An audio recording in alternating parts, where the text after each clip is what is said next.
I'm Marijke Varrall-Jones, founder and director of Maak Contemporary Ceramics, and we're celebrating 10 years of Maak auctions. So I founded Maak back in 2009 because it was something that I loved. I loved ceramics, I loved the collectors that I worked with, and it was something that I wanted to keep going.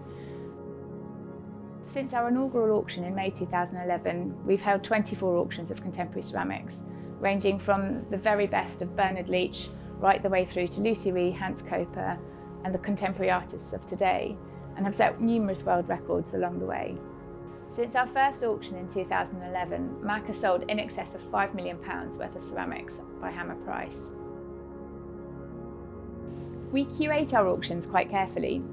We like to understand how the movement has evolved, and we try to represent that in the auctions that we have, proactively filling gaps to make sure that we've got a really great representation of studio ceramics as a movement in our auctions. Maak combines the hybrid of the online format with the gallery viewings and take real pride in how we present the works to the market. We have 4 days of viewing in the gallery and are always busy, with some auctions having over 200 people attending over the 2 days. The other thing that to us is really important is making sure that we are nurturing the market as a whole. We're really careful to be selective in only putting together pieces that are going to complement each other, not going to compete with each other, and are really conscious of how many pieces by any one artist the market can actually sustain.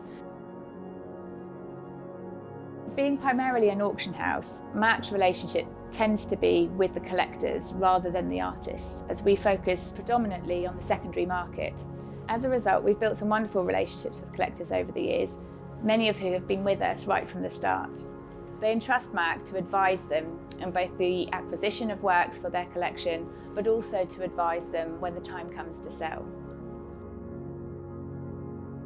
We've established world record prices for a number of artists, including Mary Rogers, John Ward and Gordon Baldwin. We set a world record for a living ceramic artist when we sold a major work by Dame Magdalena Dundo in November 2020, selling for a total of £240,000. Our consultancy services range depending on the needs of what the individual collector has. Sometimes they'll have a collection already that they want to fill gaps in.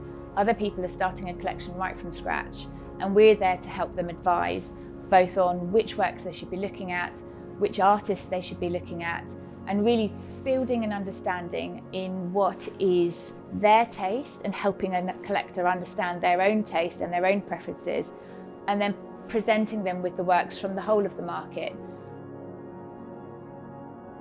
I think the appeal and the tactile and the unique qualities that ceramics bring have become something that a much wider audience are now enjoying and appreciating. And we're seeing that in the kind of collectors that are coming to us for the first time and then building collections from that first visit. It's a really exciting market because it's driven by people who have real passion for the works, both as collectors and other contemporaries who work within this field.